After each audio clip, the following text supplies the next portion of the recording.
Welcome back to the channel. दोस्तों आज के वीडियो में हम लोग डिस्कस करेंगे इनकम टैक्स डिपार्टमेंट ने ई वेरिफिकेशन स्कीम 2021 को दोबारा से नोटिफाई करके 26/2/2024 को इन्होंने दोबारा नोटिफाई करके लॉन्च कर दिया है और उसमें उन्होंने कुछ डिटेल्स मांगी है टैक्स पेयर से जिनका मिसमैच आ रहा था 26 AS यानी कि AIS और जो एक्चुअल रिटर्न फाइल है उसके बीच में जो भी मिसमैच आ रहा था उसके रिगार्डिंग उन्होंने कुछ डिटेल्स मांगी है जिसमें टैक्स पेयर्स को रिप्लाई करने के लिए बोला गया है। तो जिन जिनके पास ये मैसेज या ईमेल आएगा उन्हीं एसएससीज को यानी कि जो टैक्स पेयर्स है उनको इस मैसेज का रिप्लाई करना है या ईमेल का जवाब देना है। वो आगे हम नोटिफिकेशन में देखते हैं उनको कैसे रिप्लाई करना है और कहाँ जाना है, और अगर जो रजिस्टर्ड टैक्स पेयर नहीं है उनको कैसे रजिस्टर करना है इनकम टैक्स में। तो दोस्तों वीडियो को स्टार्ट करते हैं। अब हम पढ़ते हैं implementation of E verification scheme 2021। अब इनकम टैक्स डिपार्टमेंट बोल रहा है उन्होंने कुछ मिसमैच को आइडेंटिफाई किया जो कि थर्ड पार्टी ने इनकम टैक्स पोर्टल यानी कि AIS में जो भी इन्फॉर्मेशन डाली थी उसके रिगार्डिंग में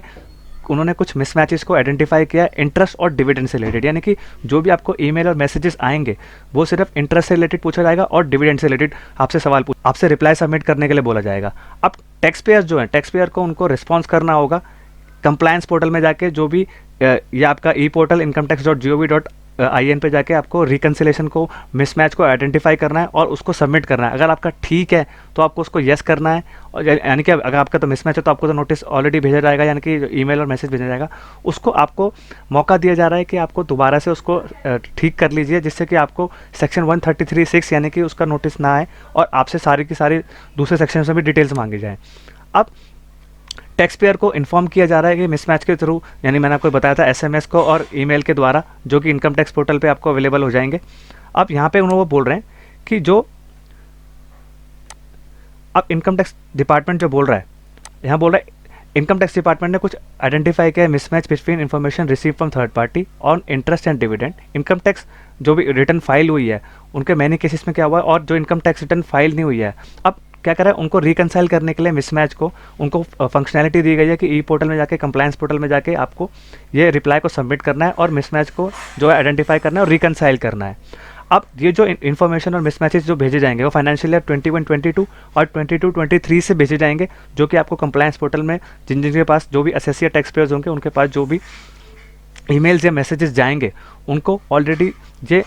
मैसेजेस का कंप्लायंस पोर्टल में मिल जाएगा। अब टैक्स पेयर्स जो होंगे टैक्स पेयर को ऑलरेडी बता दिया जाएगा कि भाई आपको जो भी SMS और ईमेल के थ्रू जो भी आप डिपार्टमेंट के पास जो भी डाटा है उसको ऑलरेडी आपको बता दिया जाएगा ये इन्फॉर्मेशन है और जो आपने रिटर्न फाइल करी है तो आप इसका जवाब दीजिए। अब जिन्होंने ऑलरेडी रजिस्टर्ड है, जो टैक्स पेयर्स ऑलरेडी रजिस्टर्ड है, उनको क्या करना है, नेविगेट करना है कंप्लायंस पोर्टल को डायरेक्टली लॉगिन करके और जो अपनी डिटेल्स है उसको आइडेंटिफाई करके और ई वेरिफिकेशन टैब में जाना है। अब जो टैक्स पेयर्स वो जो रजिस्टर्ड नहीं है पहले तो उनको ऑलरेडी रजिस्टर करना पड़ेगा। रजिस्टर करके उनको अपनी वेबसाइट लॉगिन करके आपको जाके वेबसाइट में वेरीफाई करना पड़ेगा ई कैंपेन में जाके, और आपको रजिस्टर में करके और वहाँ पे जाके आपको सक्सेसफुल रजिस्टर करके आपको अपना मिसमैचेस को आइडेंटिफाई करके उनको रिकनसाइल करके और आपको फाइल करना होगा। अब क्या है कि जो ऑन स्क्रीन फंक्शनैलिटी है वो self content and will allow tax payer to reconcile the mismatches on the portal itself by furnishing their response. यानी कि आपको जो ये ऑन स्क्रीन फंक्शनैलिटी दी जा रही है वो क्या करेगा, पोर्टल ऑटोमेटिकली आपको रिकनसाइल का ऑप्शन देगा और आपका रिस्पॉन्स को सबमिट करेगा। अब इसके रिगार्डिंग में उन्होंने क्या करा है कि कोई भी डॉक्यूमेंट नहीं मांगा है कि no document is required to be furnish.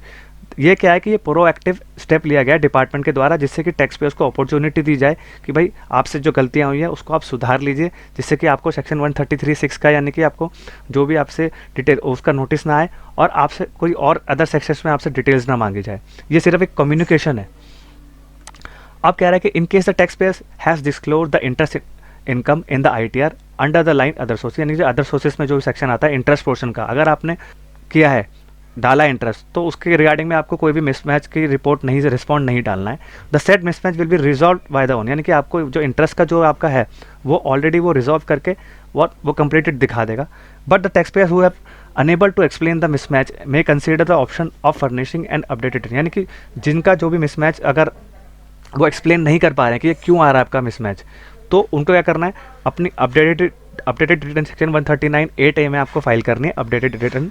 और आपको उसका जवाब देना पड़ेगा जिससे कि आपको आपके पूरे के पूरे जो भी आपको ये ई कैंपेन का नोटिस या ई वेरिफिकेशन का नोटिस आया वो ड्रॉप हो जाए और आप और अदर सेक्शन से बच पाए। Thank you very much. तो दोस्तों अगर ये वीडियो इन्फॉर्मेटिव लगी हो तो चैनल को लाइक, सब्सक्राइब और शेयर करिए और बेल आइकन भी प्रेस कर दीजिए जिससे कि मैं आपके लिए ऐसे ही इन्फॉर्मेटिव वीडियोज़ लेके आता रहूँ और टाइम टू टाइम आपको अपडेट मिलता रहे। Thank you very much.